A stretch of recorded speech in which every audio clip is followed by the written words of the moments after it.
Chapter 16. The next morning Foreman Lengling's gaily painted carriole bore away. Silvius Hogg and Huldah, seated comfortably side by side. There was not room for Joel, as we know already, so the brave fellow trudged along, on foot at the horse's head. The 14 kilometers that lay between Dal and Moyle had no terrors for this untiring walker. Their route lay along the left bank of the Marne, down the charming valley of the Vestfjordal, a narrow, heavily wooded valley, watered by 1,000 dashing cataracts. At each turn in the path, one saw, appearing or disappearing, the lofty summit of Gauster, with its two large patches of dazzling snow. The sky was cloudless, the weather magnificent, the air not too cool, nor the sun too warm. Strange to say, Silvius Hogg's face seemed to have become more serene since his departure from the inn, though it is not improbable that his cheerfulness was a trifle forced. So anxious was he that this trip should divert Joel and Huldah from their sorrowful thoughts. It took them only about 2 hours and a half to reach Moyle, which is situated at the end of Lake Tyn. Here they were obliged to leave their carriole and take a small boat, for at this point a chain of small lakes begins. Water fall at least 500 feet in height. This water fall, which is visible for only about 1/5 of its descent, loses itself in a deep crevasse before being swallowed up by the lake. 2 boatmen were standing on the shore beside a birch bark canoe, so fragile and unstable that the slightest imprudence on the part of its occupants would inevitably overturn it. The lake was at its very best this beautiful morning. The sun had absorbed all the mist of the previous night, and no one could not have asked for a more superb summer's day. "You are not tired, my good Joel?" inquired the professor, as he alighted from the carriole. "No, Monsieur Silvius. You forget that I am accustomed to long tramps." "That is true. Tell me, do you know the most direct route from Moyle to Christiania?" "Perfectly, sir. But I fear when we reach Tinoset, at the further end of the lake, we shall have some difficulty in procuring a carriole, as we have not warned him of our intended arrival, as is customary in this country." "Have no fears, my boy. I attended to that." "I could easily do it if necessary," remarked Joel, "but it will not be necessary, fortunately. Now suppose we go over our route again." "Well, once at Tinoset, we for a time follow their shores of Lake Foll, passing through Vik and Boxco, so as to reach Meuse, and afterward Kongsberg, Hangsund, and Drammen. If we travel both night and day, it will be possible for us to reach Christiania tomorrow afternoon." "Very well, Joel. I see that you are familiar with the country, and the route you propose is certainly a very pleasant one. It is also the shortest, but I am not at all particular about taking the shortest route," replied Silvius Hogg, laughing. "I know another and even more agreeable route that prolongs the journey only a few hours, and you, too, are familiar with it, my boy, though you failed to mention it."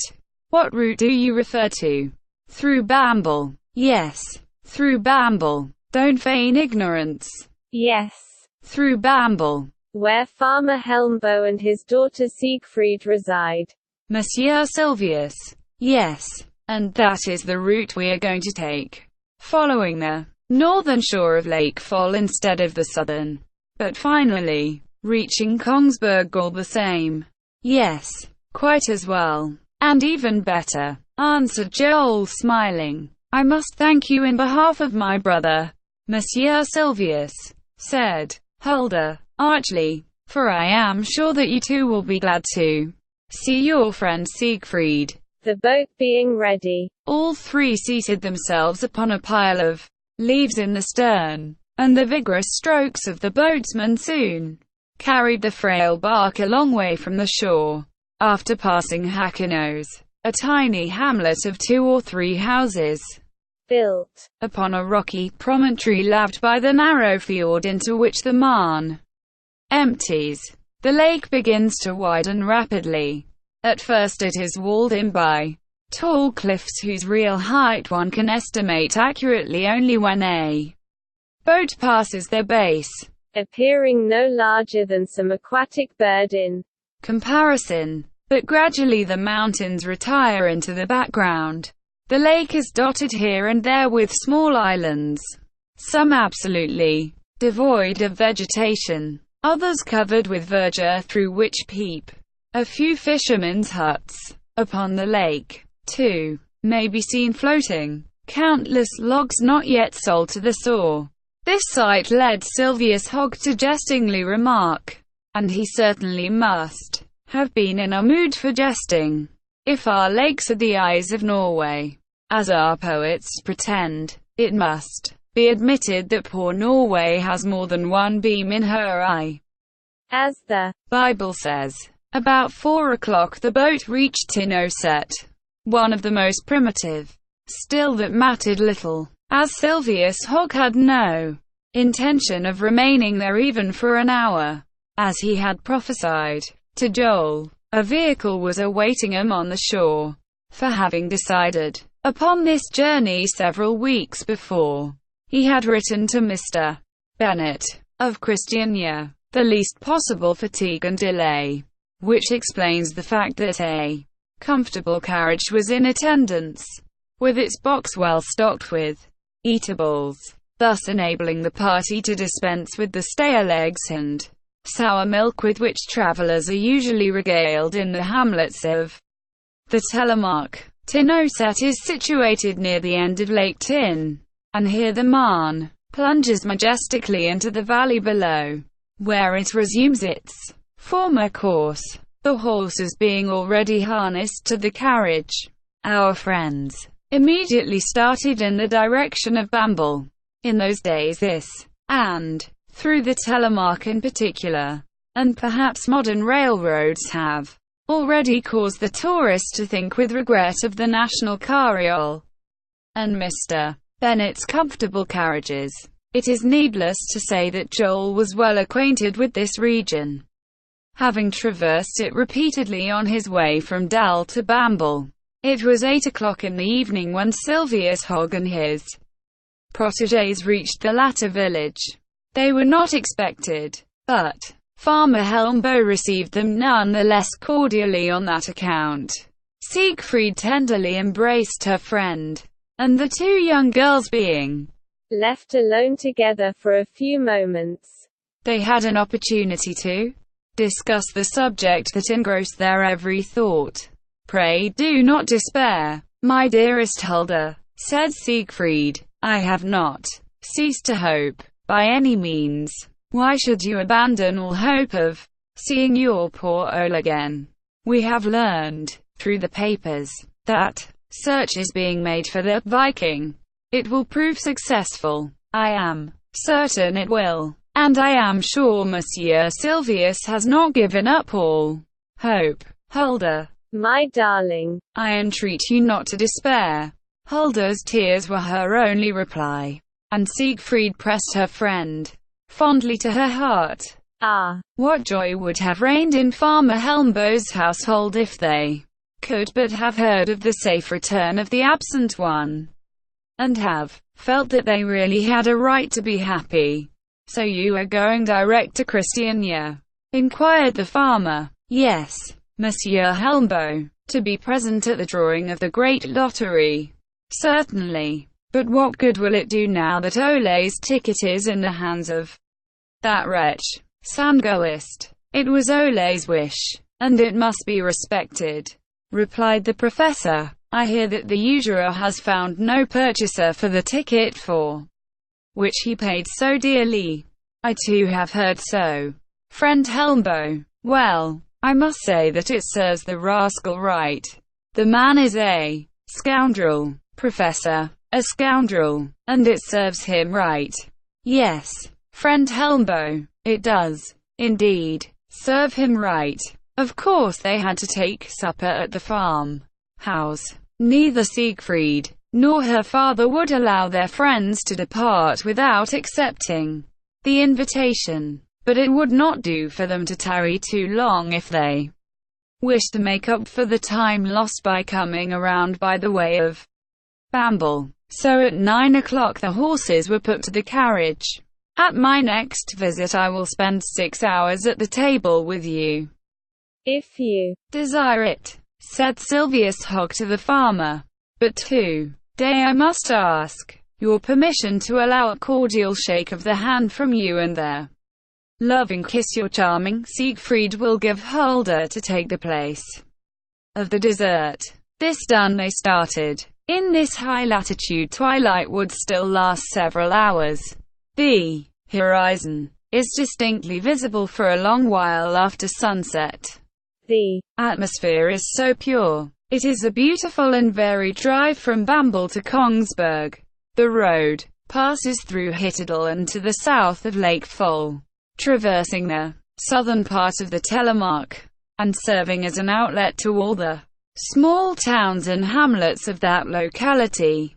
An old and quaint edifice, surmounted with gables and turrets rising one above the other, without the slightest regard to anything like regularity of outline. The structure is of wood, walls, roofs and turrets, and though it strongly resembles a motley collection of pepper boxes, it is really a venerable and venerated relic of their Scandinavian architecture of the 13th century.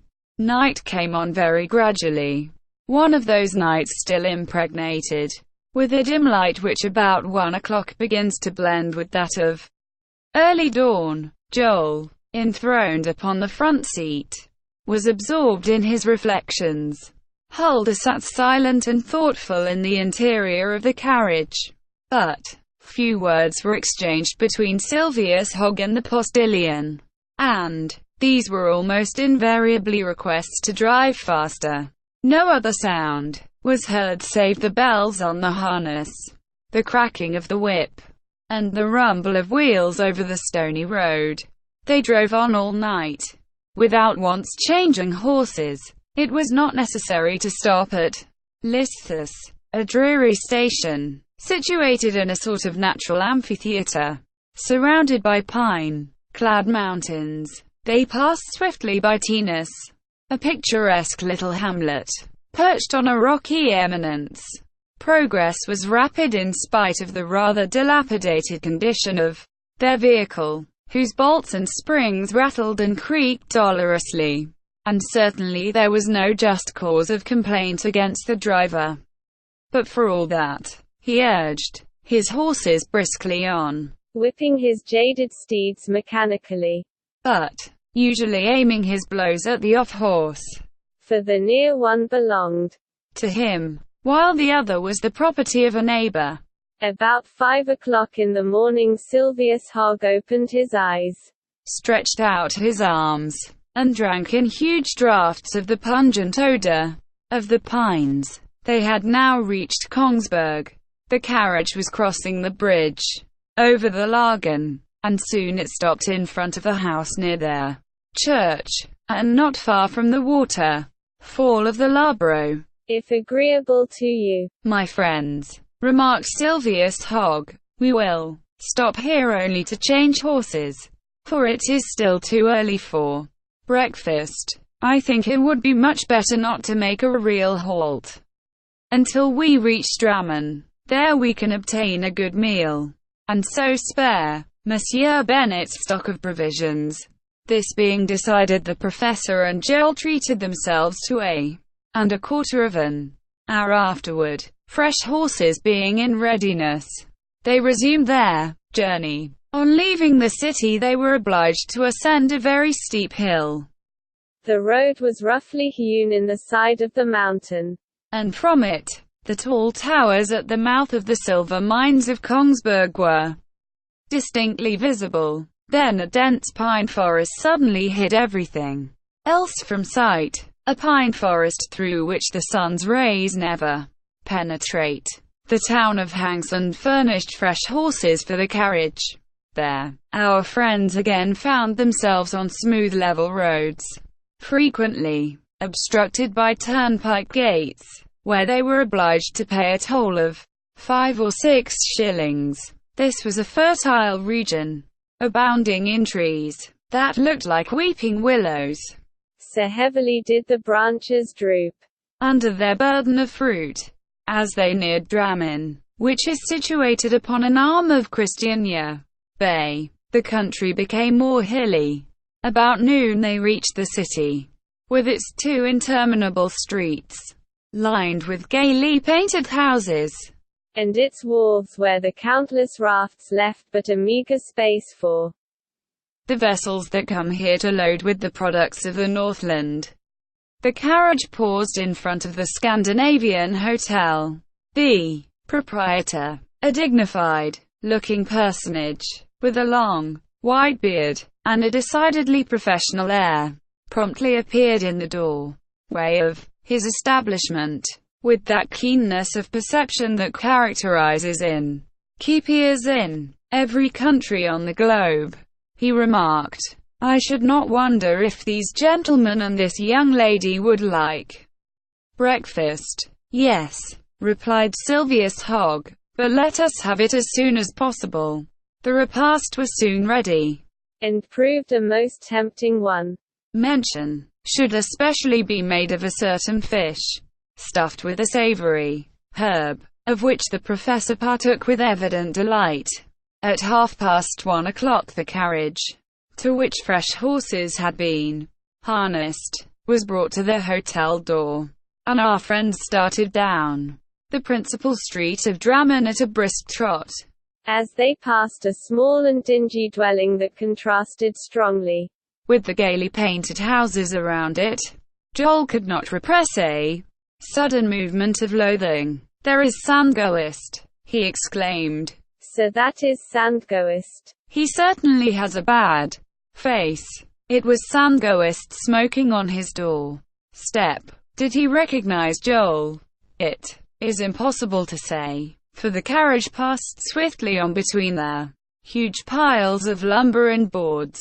Next came a long stretch of level road, bordered with mountain ash trees, laden with coral berries, and then they entered the dense pine forest that skirts a lovely tract of land known as Paradise Valley. Afterward they found themselves confronted and surrounded by a host of small hills, each of which was crowned with a villa or farm house, and the carriage began to descend toward their sea through a series of verdant meadows. The bright red roofs of neat farm houses peeped out here and there through the trees, and soon our travelers reached Christiania Bay, surrounded by picturesque hills, and with its innumerable creeks, its tiny ports and wooden piers, where the steamers and ferry boats land. At 9 o'clock in the evening, and while it was still light, the old carriage drove noisily into the city through the already deserted streets, in obedience to orders previously given by Silvius Hogg. The vehicle, it was there that Hulda and Joel were to stay, rooms having been engaged for them in advance. After bidding them an affectionate good night, the professor hastened to his own home, where his faithful servants, Kate and Fink, were impatiently awaiting him.